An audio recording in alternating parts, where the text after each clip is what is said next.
ಅಲೈಕುಂ ವರಹಮತುಲ್ಲಾಹಿ ವಬರಕಾತುಹು. Karnataka Sunni online classroom ವೀಕ್ಷಕರಿಗೂ KSOCR ಕನ್ನಡ ವಾರ್ತಾ ಸಮಯಕ್ಕೆ ಸ್ವಾಗತ. ಈಗ ಮುಖ್ಯಾಂಶಗಳು. ಕರ್ನಾಟಕದ ಕೆಲವು ಜಿಲ್ಲೆಗಳಲ್ಲಿ 4 ಸೆಕೆಂಡುಗಳ ಕಾಲ ಭೂಕಂಪನ, ನಾಗರಿಕರಲ್ಲಿ ಆತಂಕ. ವಿಮಾನ ನಿಲ್ದಾಣದಲ್ಲಿ ಕೇಂದ್ರ ಕಾನೂನು ಸಚಿವ ಸಲ್ಮಾನ್ ಖುರ್ಷಿದ್ಗೆ ಪ್ರತಿಭಟನೆಯ ಸ್ವಾಗತ. ಕೇರಳ ಹಾಗೂ ಕೊಲ್ಲಿ ರಾಷ್ಟ್ರಗಳ ನಡುವಣ ಸಂಬಂಧ ಅಂತ್ಯಗೊಳ್ಳುವ ಸಾಧ್ಯತೆ ಸಮೀಕ್ಷೆಯಿಂದ. ಉಗ್ರವಾದಿ ಪಟ್ಟಕ್ಕೆ ಧರ್ಮವನ್ನು ಎತ್ತಿಕಟ್ಟುವುದು ಸರಿಯಲ್ಲ, MP ವೀರೇಂದ್ರ ಕುಮಾರ್. SSLCವರೆಗೆ ಮಾತೃಭಾಷೆಯಲ್ಲೇ ಶಿಕ್ಷಣ ನೀಡಬೇಕು, ಹಿರಿಯ ಸಾಹಿತಿ ಡಾ ಚಂದ್ರಶೇಖರ್ ಕಂಬಾರ್. ಪವಿತ್ರ ಕಅಬಾ ಶರೀಫ್ನ ಕಿಸ್ವಾ ಬುಧವಾರ ಹಸ್ತಾಂತರ. ಹಜ್ಜಾಜರ ಸೌಲಭ್ಯಾರ್ಥ ಜಂಜಂ ವಿತರಣಾ ವ್ಯವಸ್ಥೆ ವಿಪುಲೀಕರಿಸಲಾಗಿದೆ, ಕಾರ್ಯಾಧಿಕಾರಿ ಸುಲೇಮಾನ್ ಅಬು ಉಲಯ್ಯ. ಸೌದಿಯಲ್ಲಿ ಬಕ್ರೀದ್ ಹಬ್ಬ ಪ್ರಯುಕ್ತ 16 ದಿನಗಳ ರಜೆ. ಸಿರಿಯಾದಲ್ಲಿ ಮುಂದುವರಿಯುತ್ತಿರುವ ನಾಗರಿಕ ಸಮರ, ಟರ್ಕಿ ಪ್ರಧಾನಿ ಖಂಡನೆ. ಅರಬ್ ರಾಷ್ಟ್ರಗಳಿಗೆ ಬೆಂಬಲ ವ್ಯೂಹಾತ್ಮಕ ಅಗತ್ಯ, ಹಿಲರಿ ಕ್ಲಿಂಟನ್. ಬಾಲಕಿ ಮಲಾಲಾ ಮೇಲಿನ ದಾಳಿ, ಮಾಧ್ಯಮಗಳ ವಿರುದ್ಧ ತಾಲಿಬಾನ್ ರೋಷ. ವಾರ್ತೆಗಳು ವಿವರವಾಗಿ. ರಾಜ್ಯದ 3-4 ಜಿಲ್ಲೆಗಳಲ್ಲಿ ಏಕಕಾಲಕ್ಕೆ ಇಂದು ಮಧ್ಯಾಹ್ನ ಭೂಮಿ ಕಂಪಿಸಿದೆ ಎಂದು ಭಾರತೀಯ ಹವಾಮಾನ ಇಲಾಖೆ ತಿಳಿಸಿದೆ. ಮಧ್ಯಾಹ್ನ ಸುಮಾರು 2:22ಕ್ಕೆ ಭೂಮಿ ಕಂಪಿಸಿದ್ದು, ರಿಕ್ಟರ್ ಮಾಪಕದಲ್ಲಿ 3.9 ಪ್ರಮಾಣದ ಭೂಕಂಪನ 3 ರಿಂದ 4 ಸೆಕೆಂಡುಗಳ ಕಾಲ ಸಂಭವಿಸಿರುವುದರಿಂದ ಕೆಲವರು ಆತಂಕದಿಂದ ಮನಬಿಟ್ಟು ಹೊರ ಓಡಿ ಬಂದರೆ, ಕೆಲವರಿಗೆ ಭೂಕಂಪನದ ಅನುಭವಕ್ಕಿಂತ ನೆರೆಹೊರೆಯವರು ಆತಂಕದಿಂದ ಓಡಿ ಬಂದಿದ್ದು ಕಂಡು ಏನೋ ಅನಾಹುತ ಸಂಭವಿಸಿದೆ ಎಂದೆನಿಸಿದೆ. ಚಿಕ್ಕಮಗಳೂರಿನ ಮೂಡಿಗೆರೆ, ಹಾಸನದ ಸಕಲೇಶಪುರ, ಕೊಡಗಿನ ಮಡಿಕೇರಿ, ಸೋಮವಾರಪೇಟೆ ಹಾಗೂ ದಕ್ಷಿಣ ಕನ್ನಡ ಜಿಲ್ಲೆಯ ಸುಳ್ಯ, ಪುತ್ತೂರು, ಬೆಳ್ತಂಗಡಿ, ಕುಕ್ಕೆ ಸುಬ್ರಹ್ಮಣ್ಯ ಮುಂತಾದೆಡೆ ಭೂಕಂಪವಾಗಿದ್ದು, ಎಲ್ಲೂ ಕೂಡ ಯಾವುದೇ ಹಾನಿ ಸಂಭವಿಸಿದ ಬಗ್ಗೆ ಮಾಹಿತಿ ಇಲ್ಲ. ಹೆಚ್ಚಿನ ಮಾಹಿತಿ ನಿರೀಕ್ಷಿಸಲಾಗಿದೆ. ಕೇಂದ್ರ ಕಾನೂನು ಸಚಿವ ಸಲ್ಮಾನ್ ಖುರ್ಷಿದ್ ಅವರು ಇಂದು ಬೆಳಗ್ಗೆ ಲಂಡನ್ನಿಂದ ವಾಪಸ್ಸಾಗುತ್ತಿದ್ದ ವೇಳೆಯಲ್ಲಿ ಸುಮಾರು 150 ಮಂದಿ ಪ್ರತಿಭಟನಾಕಾರರು ದೆಹಲಿಯ ಇಂದಿರಾ ಗಾಂಧಿ ಅಂತಾರಾಷ್ಟ್ರೀಯ ವಿಮಾನ ನಿಲ್ದಾಣದ ಹೊರಭಾಗದಲ್ಲಿ ಕಾನೂನು ಸಚಿವರ ವಿರುದ್ಧ ಘೋಷಣೆಗಳನ್ನು ಕೂಗುತ್ತಾ ಪ್ರತಿಭಟನೆ ನಡೆಸಿದರು. ಆಕ್ಸ್ಫರ್ಡ್ ವಿಶ್ವವಿದ್ಯಾಲಯದ ಗೌರವ ಪಡೆಯುವ ಸಲುವಾಗಿ ಲಂಡನ್ಗೆ ತೆರಳಿದ್ದ ಖುರ್ಷಿದ್ ಇಂದು ಮುಂಜಾನೆ ವಾಪಸ್ಸಾದರು. ಅವರು ವಿಮಾನದಿಂದ ಇಳಿಯುತ್ತಿದ್ದಂತೆಯೇ ಭ್ರಷ್ಟಾಚಾರ ವಿರುದ್ಧ ಭಾರತ ಸಂಘಟನೆ ನಾಯಕ ಅರವಿಂದ್ ಕೇಜ್ರಿವಾಲ್ ಬೆಂಬಲಿಗರು ನಿಲ್ದಾಣದಲ್ಲಿ ಪ್ರತಿಷ್ಠಿತ ವ್ಯಕ್ತಿಗಳು ಹೊರಬರುವ ದ್ವಾರದಲ್ಲಿ ಸೇರಿ ಖುರ್ಷಿದ್ ವಿರೋಧಿ ಭಿತ್ತಿಚಿತ್ರಗಳನ್ನು ಹಿಡಿದು ಘೋಷಣೆ ಕೂಗಿದರು. ಭದ್ರತಾ ಸಿಬ್ಬಂದಿ ಸಚಿವರನ್ನು ವಿಮಾನ ನಿಲ್ದಾಣದಿಂದ ಕರೆದುಕೊಂಡು ಹೋಗಬೇಕಾಯಿತು. ನಂತರ ದೆಹಲಿ ಪೊಲೀಸರು ಮತ್ತು ವಿಮಾನ ನಿಲ್ದಾಣದ ಸಿಬ್ಬಂದಿ ಪ್ರತಿಭಟನಾಕಾರರನ್ನು ಚದುರಿಸಿದರು. ಕೇಜ್ರಿವಾಲ್ ಮತ್ತು ಬೆಂಬಲಿಗರ ತಂಡವು ಖುರ್ಷಿದ್ ಪತ್ನಿ ಲೂಸಿ ನಡೆಸುತ್ತಿರುವ ಸರ್ಕಾರೇತರ ಸಂಸ್ಥೆಯಲ್ಲಿ ಹಣಕಾಸು ಅಕ್ರಮಗಳು ನಡೆದಿವೆ ಎಂದು ಆಪಾದಿಸಿದ್ದಾರೆ.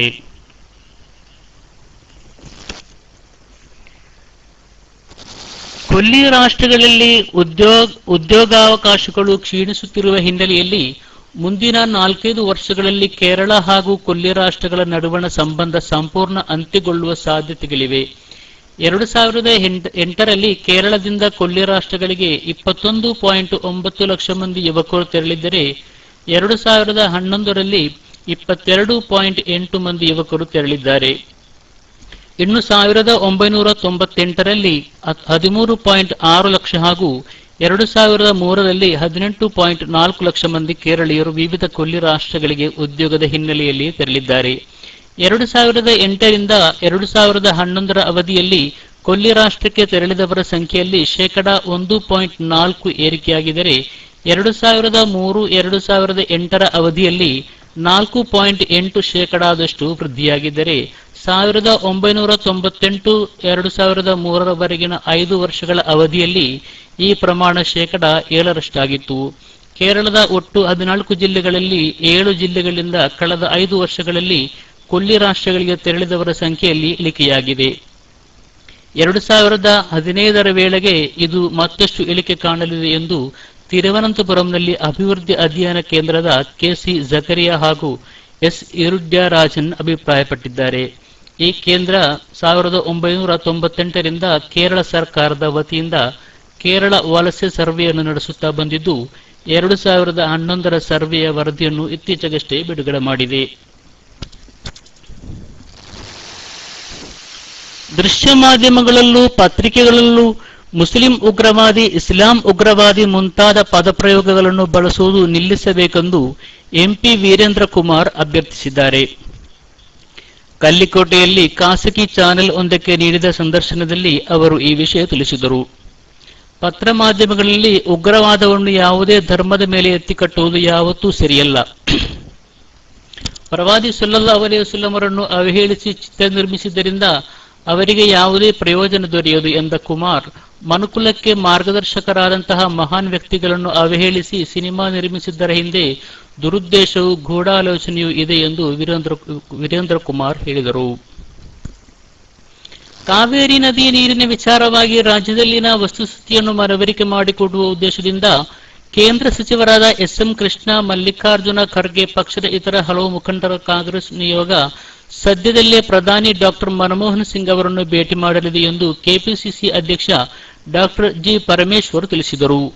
ಈ ವಿಷಯದಲ್ಲಿ ರಾಜಕೀಯ ಮಾಡದೆ ಸುಪ್ರೀಂ ಕೋರ್ಟ್ನಲ್ಲಿ ಸಮರ್ಥವಾಗಿ ವಾದ ಮಂಡಿಸಲು ಸರ್ಕಾರ ಕ್ರಮ ಕೈಗೊಳ್ಳಬೇಕು. ವಾಸ್ತವದ ಆಧಾರದ ಮೇಲೆ ಸಂಕಷ್ಟ ಸೂತ್ರ ರೂಪಿಸುವಂತೆ ಒತ್ತಡ ಹೇರಬೇಕು ಎಂದು ಅವರು ಆಗ್ರಹಿಸಿದರು. ದೇಶದ ವಿವಿಧ ರಾಜ್ಯಗಳಲ್ಲಿ ಸರ್ಕಾರ ಕಾನೂನುಬದ್ಧವಾಗಿ ಸುಮಾರು 10,000 ದೂರವಾಣಿಗಳನ್ನು ಕದ್ದಾಲಿಕೆ ಮಾಡುತ್ತಿದ್ದು 1,200 ಇಮೇಲ್ಗಳನ್ನು ಪರಿಶೀಲಿಸುತ್ತಿದೆ ಎಂದು ಸರ್ಕಾರದ ಅಧಿಕೃತ ಅಂಕಿಅಂಶಗಳು ತಿಳಿಸಿವೆ. ಕಳೆದ ಆಗಸ್ಟ್ ತಿಂಗಳಿನಲ್ಲಿ ಇವುಗಳ ಜೊತೆಗೆ ಸುಮಾರು 4,500 ದೂರವಾಣಿಗಳನ್ನು ಕದ್ದಾಲಿಕೆ ಮಾಡಲಾಗಿದೆ. ಗುಪ್ತಚರ ಸಂಸ್ಥೆ, ಪೊಲೀಸ್ ಮತ್ತು ಸೇನೆ ವಿವಿಧ ವಿಭಾಗಗಳು ಈ ಕದ್ದಾಲಿಕೆಗೆ ಆದೇಶ ನೀಡಿವೆ ಎಂದು ಮಾಹಿತಿಯಲ್ಲಿ ಹೇಳಲಾಗಿದೆ. ದೂರವಾಣಿಗಳ ಕದ್ದಾಲಿಕೆ ಜೊತೆಗೆ ಭಾರತೀಯ ಟೆಲಿಗ್ರಾಫ್ ಕಾಯ್ದೆಯಡಿ ದೇಶಾದ್ಯಂತ 1,200 ಇಮೇಲ್ಗಳ ವಿಳಾಸವನ್ನು ಪರಿಶೀಲಿಸಲಾಗುತ್ತಿದೆ. ಕೇಂದ್ರ ಗೃಹ ಸಚಿವಾಲಯದ ಇಂತಹ ಆದೇಶವನ್ನು ಪರಿಶೀಲಿಸುವ ಉನ್ನತ ಮಟ್ಟದ ಸಮಿತಿ ಹೇಳಿದೆ. ಕೇಂದ್ರ ಗುಪ್ತಚರ ಇಲಾಖೆ ಸುಮಾರು 6,000 ದೂರವಾಣಿಗಳನ್ನು ಕದ್ದಾಲಿಕೆ ಮಾಡುತ್ತಿದ್ದು, ಕಳೆದ ಆಗಸ್ಟ್ ತಿಂಗಳೊಂದರಲ್ಲಿಯೇ ಅದು 2,500 ದೂರವಾಣಿಗಳನ್ನು ಕದ್ದಾಲಿಕೆ ಮಾಡಿದೆ. ದಿಲ್ಲಿ ಪೊಲೀಸರು ನಿರಂತರವಾಗಿ 19 ದೂರವಾಣಿಗಳ ಜೊತೆಗೆ ಆಗಸ್ಟ್ ತಿಂಗಳಿನಲ್ಲಿ 738 ದೂರವಾಣಿಗಳನ್ನು ಕದ್ದಾಲಿಕೆ ಮಾಡಿದೆ ಎಂದು ಅದು ಹೇಳಿದೆ. ತಾಯಿಯಿಂದ ಮಾತ್ರ ಮಕ್ಕಳಿಗೆ ಲೋಕ ನೋಡುವ ದೃಷ್ಟಿ ದೊರಕಲು ಸಾಧ್ಯ. ವಸ್ತುಗಳನ್ನು ನಿಜರೂಪದಲ್ಲಿ ಪ್ರತ್ಯಕ್ಷಗೊಳಿಸುವ ಶಕ್ತಿ ಮಾತೃಭಾಷೆಗೆ ಇದೆ. ಈ ನಿಟ್ಟಿನಲ್ಲಿ 1ರಿಂದ SSLC ವರೆಗೆ ಮಾತೃಭಾಷೆಯಲ್ಲೇ ಕಡ್ಡಾಯವಾಗಿ ಶಿಕ್ಷಣವನ್ನು ನೀಡಬೇಕು ಎಂದು ಹಿರಿಯ ಸಾಹಿತಿ ಡಾಕ್ಟರ್ ಚಂದ್ರಶೇಖರ್ ಕಂಬಾರ ಅಭಿಪ್ರಾಯಪಟ್ಟರು. ದೇಶದಲ್ಲಿ 1,400 ಮಾತೃಭಾಷೆಗಳಿವೆ. ಪ್ರತಿ ತಿಂಗಳು 2ರಿಂದ 3ರಷ್ಟು ಭಾಷೆಗಳು ನಾಶ ಹೊಂದುತ್ತಿವೆ. ಇಂಗ್ಲಿಷ್ ಹಾವಳಿಯಿಂದ ದೇಶದ ಎಲ್ಲ ಭಾಷೆಗಳು ಅಪಾಯದ ಅಂಚಿನಲ್ಲಿವೆ ಎಂದು ಅವರು ಕಳವಳ ವ್ಯಕ್ತಪಡಿಸಿದರು. ಪೋಷಕರು, ಶಿಕ್ಷಕರು ಹಾಗೂ ಮಕ್ಕಳ ಮನಸ್ಸಿನಲ್ಲಿ ಇಂಗ್ಲಿಷ್ ದೇವಭಾಷೆ ಎಂಬ ಭಾವನೆ ಇದೆ. ಈಗಿನ ಮಕ್ಕಳಿಗೆ ಕನ್ನಡ, ಪ್ರಾಣಿ, ಪಕ್ಷಿಗಳು ಹಾಗೂ ಮರಗಳ ಹೆಸರು ಗೊತ್ತಿಲ್ಲ. ಹುಟ್ಟಿದ ನಾಡಿಗೆ ಪರಕೀಯರಾಗಿ ಇನ್ನೊಂದು ಭಾಷೆಯ ಮೂಲಕ ನಾಡನ್ನು ನೋಡುತ್ತಿದ್ದೇವೆ ಎಂದು ಬೇಸರ ವ್ಯಕ್ತಪಡಿಸಿದರು. ಪಾರ್ಲೆ ಕಂಪನಿಯ ಜನಪ್ರಿಯ ಕ್ಯಾಂಡಿ ಮ್ಯಾಂಗೋ ಬೈಟ್ ತಿನ್ನಲು ಯೋಗ್ಯವಾಗಿಲ್ಲ ಎಂದು ಆಹಾರ ಮತ್ತು ಔಷಧಿ ಪ್ರಾಧಿಕಾರ ಪ್ರಮಾಣ ಪತ್ರ ನೀಡಿದೆ. ಈ ಕೂಡಲೇ ಪಾರ್ಲೆ ಸಂಸ್ಥೆ ಈ ಉತ್ಪನ್ನಗಳನ್ನು ಮಾರುಕಟ್ಟೆಯಿಂದ ಹಿಂದಕ್ಕೆ ಪಡೆಯುವಂತೆ ಆದೇಶಿಸಿದೆ. ದಾಳಿ ನಡೆಸಿ ವಶಕ್ಕೆ ತೆಗೆದುಕೊಳ್ಳಲಾದ ಉತ್ಪನ್ನಗಳ ಮಾದರಿಯನ್ನು ಪರಿಶೀಲನೆಗಾಗಿ ಪ್ರಯೋಗಾಲಯಕ್ಕೆ ಕಳುಹಿಸಲಾಗಿದ್ದು, ಪ್ರಯೋಗ ವರದಿ ಬಂದ ಬಳಿಕ ಮುಂದಿನ ಕ್ರಮ ಕೈಗೊಳ್ಳಲಾಗುವುದು ಎಂದು FDA ಅಧಿಕಾರಿಗಳು ಹೇಳಿದ್ದಾರೆ. ಆಹಾರ ಸುರಕ್ಷತೆ ಮತ್ತು ಗುಣಮಟ್ಟ ಕಾಯ್ದೆ 2006ರ ಪ್ರಕಾರ ಆಹಾರ ಉತ್ಪನ್ನಗಳಲ್ಲಿ ಲ್ಯಾಕ್ಟಿಕ್ ಆಮ್ಲ ಬಳಕೆಯನ್ನು ನಿಷೇಧಿಸಲಾಗಿದೆ. ಕ್ಷೀರೋತ್ಪನ್ನಗಳಲ್ಲಿ ಹೆಚ್ಚಾಗಿ ಕಂಡುಬರುವ ಲ್ಯಾಕ್ಟಿಕ್ ಆಮ್ಲ ಬಳಕೆಯಿಂದ ದಂತಕ್ಷಯ ಸೇರಿದಂತೆ ಅನೇಕ ಸಮಸ್ಯೆಗಳು ಉಂಟಾಗುತ್ತದೆ ಎಂದು ಆಹಾರ ಇಲಾಖೆ ಅಧಿಕಾರಿಗಳು ಹೇಳಿದ್ದಾರೆ. ಸಣ್ಣ ಬಿಡುವಿನ ನಂತರ ವಿದೇಶ ವಾರ್ತೆಗಳೊಂದಿಗೆ ವಾರ್ತೆ ಮುಂದುವರಿಯುವುದು.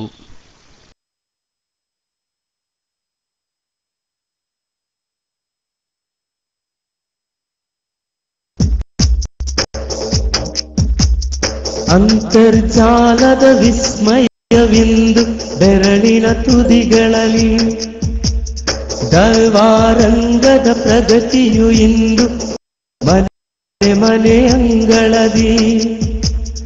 ಅಂತರ್ಜಾಲದ ವಿಸ್ಮಯವಿಂದು ಬೆರಳಿನ ತುದಿಗಳಲ್ಲಿ, ದೈವಾರಂಗದ ಪ್ರಗತಿಯು ಇಂದು ಮನೆ ಮನೆ ಅಂಗಳದಿ. ಸುನ್ನತ್ ಜಮಾಅತ್ತಿನ ತಾಣವು ಕರೆಯುತ್ತಿದೆ, ಈ ತಾಣವು ನಮಗಾಗಿ ಅನುಕ್ಷಣ ಕಾಯುತ್ತಿದೆ. ಸುನ್ನತ್ ಜಮಾಅತ್ತಿನ ತಾಣವು ಕರೆಯುತ್ತಿದೆ, ಈ ತಾಣವು ನಿಮಗಾಗಿ ಅನುಕ್ಷಣ ಕಾಯುತ್ತಿದೆ. ಅಂತರ್ಜಾಲದ ವಿಸ್ಮಯವಿಂದು ಬೆರಳಿನ ತುದಿಗಳಲ್ಲಿ, ದೈವಾರಂಗದ ಪ್ರಗತಿಯು ಇಂದು ಮನೆ ಮನೆ ಅಂಗಳದಿ.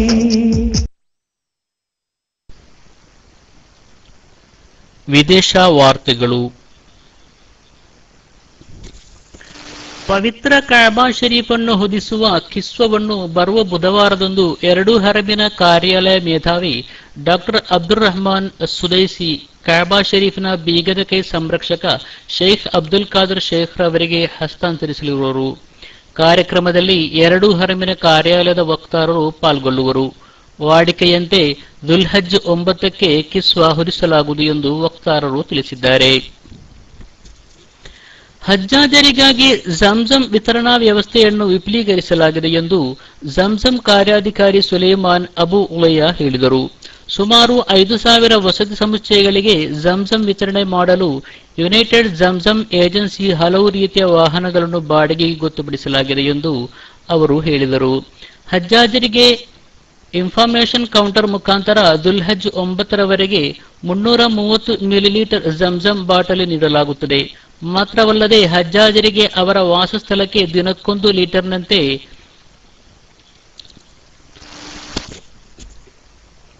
40 ಲೀಟರ್ನ ಕ್ಯಾನ್ನಲ್ಲಿ ಜಂಜಂ ಹಜ್ಜಾಜರು ಊರಿಗೆ ಮರಳುವ ತನಕ ದೊರೆಯಲಿದೆ.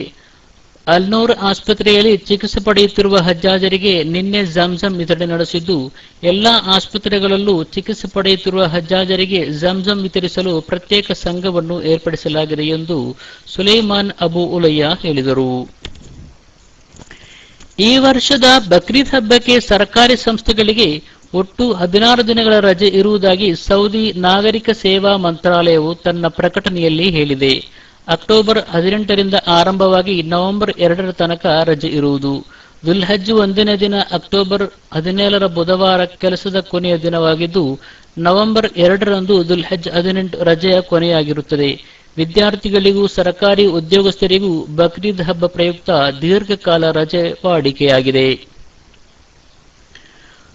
ಮಾಸ್ಕೋದಿಂದ ಸಿರಿಯಾಕ್ಕೆ ಸೇನಾ ಸಲಕರಣೆಗಳನ್ನು ಸಾಗಿಸುತ್ತಿರಬಹುದೆಂಬ ಸಂದೇಹದ ಮೇಲೆ ಇತ್ತೀಚೆಗೆ ಸಿರಿಯಾದ ಪ್ರಯಾಣಿಕ ವಿಮಾನವೊಂದನ್ನು ಟರ್ಕಿಯ ಯುದ್ಧ ವಿಮಾನಗಳು ಬಲವಂತಾಗಿ ಇಳಿಸಿರುವ ವಿಷಯಕ್ಕೆ ಸಂಬಂಧಿಸಿ ಸಿರಿಯಾ ಹಾಗೂ ಟರ್ಕಿ ನಡುವೆ ಭುಗಿಲೆದ್ದಿರುವ ಉದ್ವಿಗ್ನತೆಯನ್ನು ಶಮನಗೊಳಿಸುವ ನಿಟ್ಟಿನಲ್ಲಿ ಚರ್ಚಿಸಲು ವಿಶ್ವಸಂಸ್ಥೆಯ ಶಾಂತಿ ರಾಯಭಾರಿ ಅಲ್ ಅಖ್ತರ್ ಅಲ್ ಇಬ್ರಾಹಿಮಿ ಶನಿವಾರ ಇಸ್ತಾಂಬುಲ್ಗೆ ಆಗಮಿಸಿದ್ದಾರೆ. ಯಾವುದೇ ಸೇನಾ ಸಲಕರಣೆಗಳ ಸಾಗಾಟ ನಡೆಸಿರುವ ಆರೋಪವನ್ನು ಸಿರಿಯಾದ ಅಧಿಕಾರಿಗಳು ನಿರಾಕರಿಸಿದ್ದಾರೆ. ಸಿರಿಯಾದ ನಾಯಕ ಬಶರ್ ಅಲ್ ಅಸಾದರ ನಿಕಟ ಮೈತ್ರಿ ಹೊಂದಿರುವ ರಷ್ಯಾವು ಪ್ರಕರಣಕ್ಕೆ ಸಂಬಂಧಿಸಿ ಟರ್ಕಿಯಿಂದ ವಿವರಣೆ ಕೇಳಿದೆ. ಮಾತ್ರವಲ್ಲದೆ ಘಟನೆಗೆ ಸಂಬಂಧಿಸಿ ಇಬ್ರಾಹಿಮಿಯವರು ಸೌದಿಯ ದೊರೆ ಅಬ್ದುಲ್ಲಾರೊಂದಿಗೆ ಶುಕ್ರವಾರ ಮಾತುಕತೆಯನ್ನು ನಡೆಸಿದ್ದರು. ಸಿರಿಯಾದಲ್ಲಿ ಕಳೆದ 19 ತಿಂಗಳುಗಳಿಂದ ನಡೆಯುತ್ತಿರುವ ನಾಗರಿಕ ಸಮರವನ್ನು ಕೊನೆಗೊಳಿಸುವ ನಿಟ್ಟಿನಲ್ಲಿ ನಿರ್ಣಯಾತ್ಮಕ ಕ್ರಮಗಳಿಗೆ ಸಮ್ಮತಿ ನೀಡಲು ವಿಫಲವಾಗಿದೆ ಎಂದು ವಿಶ್ವಸಂಸ್ಥೆಯ ಭದ್ರತಾ ಮಂಡಳಿಯನ್ನು ಟರ್ಕಿಯ ಪ್ರಧಾನಿ ರಿಸೆಪ್ ತಯ್ಯಿಬ್ ಎರ್ದೋಗಾನ್ ತೀವ್ರವಾಗಿ ಟೀಕಿಸಿದ್ದಾರೆ. ಸಿರಿಯಾದಲ್ಲಿ ಸಂಭವಿಸುತ್ತಿರುವ ಮಾನವೀಯ ದುರಂತಗಳಿಗೆ ಇಡೀ ಜಗತ್ತೇ ಸಾಕ್ಷಿಯಾಗಿದೆ ಎಂದು ಅಂತಾರಾಷ್ಟ್ರೀಯ ಸಮ್ಮೇಳನವೊಂದರಲ್ಲಿ ಭಾಗವಹಿಸಿ ಮಾತನಾಡುತ್ತಾ ಎರ್ದೋಗಾನ್ ಹೇಳಿದರು.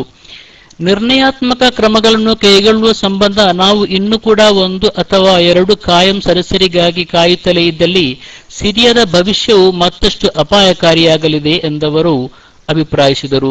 ಸಿರಿಯಾ ಬಿಕ್ಕಟ್ಟನ್ನು ಅಂತ್ಯಗೊಳಿಸುವ ಹಾಗೂ ರಾಜಕೀಯ ಬದಲಾವಣೆಗೆ ಡಮಾಸ್ಕಸ್ ಮೇಲೆ ಒತ್ತಡ ಹೇರುವ ನಿರ್ಣಯದ ವಿರುದ್ಧ ಭದ್ರತಾ ಮಂಡಳಿಯ 5 ಕಾಯಂ ಸದಸ್ಯ ರಾಷ್ಟ್ರಗಳ ಪೈಕಿ ರಷ್ಯಾ ಹಾಗೂ ಚೀನಾ ವಿಟೋ ಅಧಿಕಾರ ಚಲಾಯಿಸಿವೆ. ಜಗತ್ತಿನ ಹೆಚ್ಚಿನ ರಾಷ್ಟ್ರಗಳ ಅಭಿಪ್ರಾಯಗಳನ್ನು ವಿಶ್ವಸಂಸ್ಥೆಯ ಭದ್ರತಾ ಮಂಡಳಿಯು ಪ್ರತಿನಿಧಿಸುವುದಿಲ್ಲ ಎಂದಿರುವ ಉರ್ದುಗಾನ್ ಅದು ಅಸಮಾನತೆ ಹಾಗೂ ಅಹಿತಕರ ವ್ಯವಸ್ಥೆಯಾಗಿದೆ ಎಂದು ಬಣ್ಣಿಸಿದ್ದಾರೆ. ಮಾತ್ರವಲ್ಲದೆ ಭದ್ರತಾ ಮಂಡಳಿಯ ಸುಧಾರಣೆಯ ಅಗತ್ಯದ ಬಗ್ಗೆಯೂ ಅವರು ಒತ್ತಿ ಹೇಳಿದ್ದಾರೆ. ಅರಬ್ ಹಾಗೂ ಉತ್ತರ ಆಫ್ರಿಕಾದ ರಾಷ್ಟ್ರಗಳಲ್ಲಿ ಪ್ರಜಾತಾಂತ್ರಿಕ ಬದಲಾವಣೆಗಳನ್ನು ಬೆಂಬಲಿಸುವುದು ಅಮೆರಿಕಕ್ಕೆ ಒಂದು ವ್ಯೂಹಾತ್ಮಕ ಅವಶ್ಯಕತೆ ಎನಿಸಿದೆ ಎಂದು ಅಮೆರಿಕದ ವಿದೇಶಾಂಗ ಕಾರ್ಯದರ್ಶಿ ಹಿಲರಿ ಕ್ಲಿಂಟನ್ ಹೇಳಿದ್ದಾರೆ. ಸ್ವಾತಂತ್ರ್ಯ ಹಾಗೂ ಸ್ಥಿರತೆ ನಡುವಿನ ತಪ್ಪು ಆಯ್ಕೆಗೆ ನಾವು ಮರಳಾರೆವು. ಮಾತ್ರವಲ್ಲದೆ ಯಾವುದೇ ಸಂದರ್ಭದಲ್ಲಿ ಕಠಿಣವೆನಿಸಿದರೂ ಪ್ರಜಾತಾಂತ್ರಿಕ ಶಕ್ತಿಯಾಗಿ ಹೊರಹೊಮ್ಮುತ್ತಿರುವ ರಾಷ್ಟ್ರಗಳಿಗೆ ನೀಡುತ್ತಿರುವ ಬೆಂಬಲವನ್ನು ನಾವು ಹಿಂದೆಗೆಯುವುದಿಲ್ಲ ಎಂದು ಹಿಲರಿ ಕ್ಲಿಂಟನ್ ತಿಳಿಸಿದ್ದಾರೆ. ಒಂದು ವೇಳೆ ಬೆಂಬಲವನ್ನು ಹಿಂದೆಗೆದಲ್ಲಿ ಅದು ನಮ್ಮ ಹಿತಾಸಕ್ತಿ ಹಾಗೂ ಮೌಲ್ಯಗಳನ್ನು ಕಡೆಗಣಿಸುವ ನಿಟ್ಟಿನಲ್ಲಿ ಒಂದು ವ್ಯೂಹಾತ್ಮಕ ಪ್ರಮಾದವಾಗಿ ಪರಿಣಮಿಸಲಿದೆ ಎಂದು ಅವರು ಅಭಿಪ್ರಾಯಿಸಿದ್ದಾರೆ. ಲಿಬಿಯಾದಲ್ಲಿನ ಅಮೆರಿಕದ ರಾಯಭಾರಿಯ ಹತ್ಯೆ ಸೇರಿದಂತೆ ಅರಬ್ ಜಗತ್ತಿನಲ್ಲಿ ಇತ್ತೀಚೆಗೆ ಭುಗಿಲೆದ್ದಿರುವ ಅಮೆರಿಕ ವಿರೋಧಿ ಪ್ರತಿಭಟನೆಗಳಿಂದ ವಿಚಲಿತಗೊಳ್ಳದ ಅಮೆರಿಕ ತಾನು ಯಾವುದೇ ಸಂದರ್ಭದಲ್ಲಿ ಅರಬ್ ಜಗತ್ತಿನಿಂದ ಹಿಂದೆ ಸರಿಯುವ ವಿಚಾರವನ್ನು ಅಲ್ಲಗಳೆದಿದೆ. ಅಮೆರಿಕವು ಎಂದಿಗೂ ತನ್ನ ಪಥದಿಂದ ಹಿಂದೆ ಸರಿಯುವುದಿಲ್ಲ. ತನ್ನ ಹಿತಾಸಕ್ತಿಗಳ ಮೇಲೆ ಪ್ರಭಾವ ಬೀರುವ ಅರಬ್ ರಾಷ್ಟ್ರಗಳು ಹಾಗೂ ಜಗತ್ತಿನ ಇತರ ಯಾವುದೇ ಪ್ರದೇಶಗಳಲ್ಲಿ ಭಯೋತ್ಪಾದನೆಯ ವಿರುದ್ಧದ ಹೋರಾಟ ಹಾಗೂ ಭದ್ರತೆಯನ್ನು ಸಾಧಿಸುವ ಪ್ರಕ್ರಿಯೆಯಲ್ಲಿ ಅಮೆರಿಕ ಮುಂಚೂಣಿಯಲ್ಲಿ ನಿಲ್ಲಲಿದೆ ಎಂದು ಹಿಲರಿ ಕ್ಲಿಂಟನ್ ಹೇಳಿದರು. ಬಾಲಕಿ ಮಲಾಲಾ ಮೇಲಿನ ಹಲ್ಲ ಪ್ರಕರಣಕ್ಕೆ ನೀಡುತ್ತಿರುವ ಪ್ರಚಾರದಿಂದ ಮಾಧ್ಯಮಗಳ ವಿರುದ್ಧ ಸಿಟ್ಟಿಗೆದ್ದಿರುವ ನಿಷೇಧಿತ ತೆಹರೀಕೆ ತಾಲಿಬಾನ್ ಸಂಘಟನೆ ದೇಶದಲ್ಲಿರುವ ರಾಷ್ಟ್ರೀಯ ಮತ್ತು ಅಂತಾರಾಷ್ಟ್ರೀಯ ಮಾಧ್ಯಮಗಳ ಮೇಲೆ ದಾಳಿ ನಡೆಸಲು ಯೋಜನೆ ರೂಪಿಸುತ್ತಿದೆ ಎಂದು ಉರ್ದು ಬಿಬಿಸಿ ವರದಿ ಮಾಡಿದೆ. ಈ ಸಂಬಂಧ ಪಾಕಿಸ್ತಾನದಲ್ಲಿರುವ ತಾಲಿಬಾನ್ ಮುಖ್ಯಸ್ಥ ಹಕೀಮುಲ್ಲಾ ಮಸೂದ್ ರಾಷ್ಟ್ರದ ವಿವಿಧ ನಗರಗಳಲ್ಲಿರುವ ಮಾಧ್ಯಮ ಸಂಸ್ಥೆಗಳ ಮೇಲೆ ದಾಳಿ ನಡೆಸಲು ತನ್ನ ಸಹಚರರಿಗೆ ನಿರ್ದೇಶನ ನೀಡಿದ್ದಾನೆ ಎಂದು ವರದಿಯಲ್ಲಿ ಉಲ್ಲೇಖಿಸಲಾಗಿದೆ. ಈ ಸುದ್ದಿಯನ್ನು ಗಂಭೀರವಾಗಿ ಪರಿಗಣಿಸಿರುವ ಒಳಾಡಳಿತ ಸಚಿವಾಲಯ ಪಾಕಿಸ್ತಾನದ ವಿವಿಧ ರಾಜ್ಯಗಳಲ್ಲಿರುವ ಮಾಧ್ಯಮ ಸಂಸ್ಥೆಗಳಿಗೆ ಹೆಚ್ಚುವರಿ ಬಿಗಿ ಭದ್ರತೆ ಒದಗಿಸಲು ಆದೇಶಿಸಿದೆ ಎಂದು ಬಿಬಿಸಿ ಅಧಿಕಾರಿಗಳು ತಿಳಿಸಿದ್ದಾರೆ.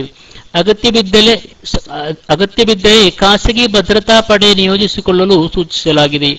ತಾಲಿಬಾನ್ ಉಗ್ರರ ಗುಂಡಿನ ಗಾಳಿಗೆ ಒಳಗಾಗಿದ್ದ ಬಾಲಕಿ ಮಲಾಲಾ ಆರೋಗ್ಯ ಸ್ಥಿತಿ ತೃಪ್ತಿಕರವಾಗಿದ್ದು ದೇಹದ ಪ್ರಮುಖ ಅಂಗಗಳೆಲ್ಲ ಸಮರ್ಪಕವಾಗಿ ಕಾರ್ಯನಿರ್ವಹಿಸುತ್ತದೆ ಎಂದು ಸೇನಾ ಆಸ್ಪತ್ರೆಯ ವೈದ್ಯರು ತಿಳಿಸಿದ್ದಾರೆ.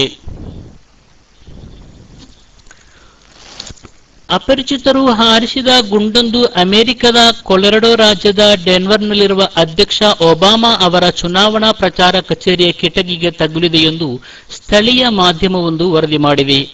ಈ ಘಟನೆ ಶುಕ್ರವಾರ ಸಂಭವಿಸಿದೆ.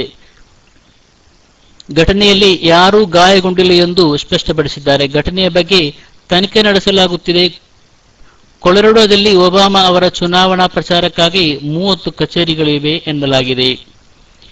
ಅಮೆರಿಕದ ಟೆಕ್ಸಾಸ್ ರಾಜ್ಯದ ವಾಯುವ್ಯ ಭಾಗದಲ್ಲಿರುವ ಕೆಂಡಲ್ ಪ್ರಾಂತ್ಯದಲ್ಲಿ ಸಂಭವಿಸಿದ ಹೆಲಿಕಾಪ್ಟರ್ ಅಪಘಾತದಲ್ಲಿ 3 ಮೃತಪಟ್ಟಿದ್ದಾರೆ ಎಂದು ಅಧಿಕಾರಿಗಳು ತಿಳಿಸಿದ್ದಾರೆ. ಉಕ್ರೇನ್ನ ಕಪ್ಪು ಸಮುದ್ರದ ಬಳಿ ಸಂಭವಿಸಿದ ವಿಮಾನ ಅಪಘಾತದಲ್ಲಿ 3 ಮಂದಿ ನೌಕಾ ಸಿಬ್ಬಂದಿ ಮೃತಪಟ್ಟಿದ್ದಾರೆ ಎಂದು ಶನಿವಾರ ರಷ್ಯಾದ ರಕ್ಷಣಾ ಸಚಿವಾಲಯ ಹೇಳಿದೆ. ರಷ್ಯಾದ ನೌಕಾಪಡೆಗೆ ಸೇರಿದ ಬೆರಿಹೌ ಉಕ್ರೇನ್ನ ಕ್ರಿಮಿನಲ್ ಪೆನಿನ್ಸುಲಾ ನೆಲೆಯ ಬಳಿ ಅಪಘಾತಕ್ಕೊಳಗಾಗಿದೆ. ವಿಮಾನದಲ್ಲಿದ್ದ 4 ನೌಕಾ ಸಿಬ್ಬಂದಿ ಪೈಕಿ 3 ಮೃತಪಟ್ಟಿದ್ದು ಬದುಕುಳಿದಿರುವವರ ಸ್ಥಿತಿ ಗಂಭೀರವಾಗಿದೆ ಎಂದು ಸಚಿವಾಲಯ ತಿಳಿಸಿದೆ. ಈಗ ಕರ್ನಾಟಕ ಸುನ್ನಿ ಆನ್ಲೈನ್ ಕ್ಲಾಸ್ ರೂಮಿನಲ್ಲಿ ದೈನಂದಿನ ನಡೆಯುವ ಕೆಲವು ಕಾರ್ಯಕ್ರಮಗಳ ವಿವರ. ಸಂಜೆ ಭಾರತೀಯ ಕಾಲಮಾನ 4:30ಕ್ಕೆ ಶೇಖ್ ಮುಹಿದ್ದೀನ್ ಅಬ್ದುಲ್ ಖಾದಿರ್ ಜೀಲಾನಿ ಖದ್ದಸಲ್ಲಾಹು ಸಿರ್ರಹುಲ್ ಅಜೀಜ್ ಅವರ ಮಧುಹ ಕಾವ್ಯ ಮಾಲೆ ಆಲಾಪನೆ. ರಾತ್ರಿ 9ಕ್ಕೆ ಬಹು ಮಚ್ಚಂಬಾಡಿ ಫೇಜಿ ಉಸ್ತಾದರಿಂದ ವಿಶೇಷ ಅಧ್ಯಯನ ತರಗತಿ ನಡೆಯುತ್ತಿದೆ. ರಾತ್ರಿ 9:30ಕ್ಕೆ ಕುರ್ಆನ್ ಕನ್ನಡ ವ್ಯಾಖ್ಯಾನ ಹಾಗೂ ತಜ್ವೀದ್ ಕ್ಲಾಸ್ ನಡೆಯುವುದು. ರಾತ್ರಿ ಭಾರತೀಯ ಕಾಲಮಾನ 10ಕ್ಕೆ ಕೆಎಸ್ಒಸಿಆರ್ ಕನ್ನಡ ವಾರ್ತೆ. ರಾತ್ರಿ 10:30ಕ್ಕೆ ಎನ್ ಶಕೀಲ್ ಉಸ್ತಾದ್ ಮತ್ತು ಫಾರೂಕ್ ಎಸ್ಎಂ ರ ನೇತೃತ್ವದಲ್ಲಿ ಇಂಗ್ಲಿಷ್ ಸೇರಿದಂತೆ ಅರಬಿ, ಉರ್ದು, ಕನ್ನಡ ಭಾಷೆಗಳನ್ನು ಕಲಿಯುವ ಅವಕಾಶ. ರಾತ್ರಿ 11ಕ್ಕೆ ಬಹು ಅಬ್ಬಾಸ್ ಅದಿ ಉಸ್ತಾದರಿಂದ ಕ್ಲಾಸ್ ನಡೆಯುವುದು. ರಾತ್ರಿ 11:30ಕ್ಕೆ ಕೆಎಸ್ಒಸಿಆರ್ ಕನ್ನಡ ವಾರ್ತೆ ಮರುಪ್ರಸಾರ. ರಾತ್ರಿ 12ಕ್ಕೆ ಬಹು ಯೂಸುಫ್ ಬಾಕವಿ ಉಸ್ತಾದರಿಂದ ಕರ್ಮಶಾಸ್ತ್ರ ಅಥವಾ ಫಿಕ್ಹ್ ಕ್ಲಾಸ್ ನಡೆಯುತ್ತಾ ಬರ್ತಿವೆ. ಈ ಎಲ್ಲಾ ಕಾರ್ಯಕ್ರಮಗಳಲ್ಲೂ ತಾವು ಭಾಗಿಯಾಗುವುದರೊಂದಿಗೆ ತಮ್ಮ ಮಿತ್ರರನ್ನು ಕ್ಲಾಸ್ ರೂಮಿಗೆ ಆಹ್ವಾನಿಸಬೇಕಾಗಿ ವಿನಂತಿಸಲಾಗಿದೆ. ಕೊನೆಯಲ್ಲಿ ಮತ್ತೊಮ್ಮೆ ವಾರ್ತೆಗಳ ಮುಖ್ಯಾಂಶಗಳು. ಕರ್ನಾಟಕದ ಕೆಲವು ಜಿಲ್ಲೆಗಳಲ್ಲಿ 4 ಸೆಕೆಂಡುಗಳ ಕಾಲ ಭೂಕಂಪನ, ನಾಗರಿಕರಲ್ಲಿ ಆತಂಕ. ವಿಮಾನ ನಿಲ್ದಾಣದಲ್ಲಿ ಕೇಂದ್ರ ಕಾನೂನು ಸಚಿವ ಸಲ್ಮಾನ್ ಖುರ್ಷಿದ್ಗೆ ಪ್ರತಿಭಟನೆಯ ಸ್ವಾಗತ. ಕೇರಳ ಹಾಗೂ ಕೊಲ್ಲಿ ರಾಷ್ಟ್ರಗಳ ನಡುವಣ ಸಂಬಂಧ ಅಂತ್ಯಗೊಳ್ಳುವ ಸಾಧ್ಯತೆ ಸಮೀಕ್ಷೆಯಿಂದ. ಉಗ್ರವಾದಿ ಪಟ್ಟಕ್ಕೆ ಧರ್ಮವನ್ನು ಎತ್ತಿಕಟ್ಟುವುದು ಸರಿಯಲ್ಲ, ಎಂಪಿ ವೀರೇಂದ್ರ ಕುಮಾರ್. ಎಸ್ಎಸ್ಎಲ್ಸಿವರೆಗೆ ಮಾತೃಭಾಷೆಯಲ್ಲೇ ಶಿಕ್ಷಣ ನೀಡಬೇಕು, ಹಿರಿಯ ಸಾಹಿತಿ ಡಾಕ್ಟರ್ ಚಂದ್ರಶೇಖರ್ ಕಂಬಾರ. ಪವಿತ್ರ ಕಾಬಾ ಶರೀಫ್ನ ಕಿಸ್ವಾ ಬುಧವಾರ ಹಸ್ತಾಂತರ. ಹಜ್ಜಾಜರ ಸೌಲಭ್ಯಾರ್ಥ ಜಂಜಂ ವಿತರಣಾ ವ್ಯವಸ್ಥೆ ವಿಪುಲೀಕರಿಸಲಾಗಿದೆ, ಕಾರ್ಯಾಧಿಕಾರಿ ಸುಲೈಮಾನ್ ಅಬು ಉಲಯ್ಯ. ಸೌದಿಯಲ್ಲಿ ಬಕ್ರೀದ್ ಹಬ್ಬ ಪ್ರಯುಕ್ತ 16 ದಿನಗಳ ರಜೆ. ಸಿರಿಯಾದಲ್ಲಿ ಮುಂದುವರಿಯುತ್ತಿರುವ ನಾಗರಿಕ ಸಮರ, ಟರ್ಕಿ ಪ್ರಧಾನಿ ಖಂಡನೆ. ಅರಬ್ ರಾಷ್ಟ್ರಗಳಿಗೆ ಬೆಂಬಲ ವ್ಯೂಹಾತ್ಮಕ ಅಗತ್ಯ, ಹಿಲರಿ ಕ್ಲಿಂಟನ್. ಬಾಲಕಿ ಮಲಾಲಾ ಮೇಲಿನ ದಾಳಿ, ಮಾಧ್ಯಮಗಳ ವಿರುದ್ಧ ತಾಲಿಬಾನ್ ರೋಷ. ಇಲ್ಲಿಗೆ ಈ ಹೊತ್ತಿನ ವಾರ್ತೆ ಮುಕ್ತಾಯವಾಯಿತು. ಇನ್ಶಾ ಅಲ್ಲಾ ಮರುಪ್ರಸಾರ ರಾತ್ರಿ 11:30ಕ್ಕೆ.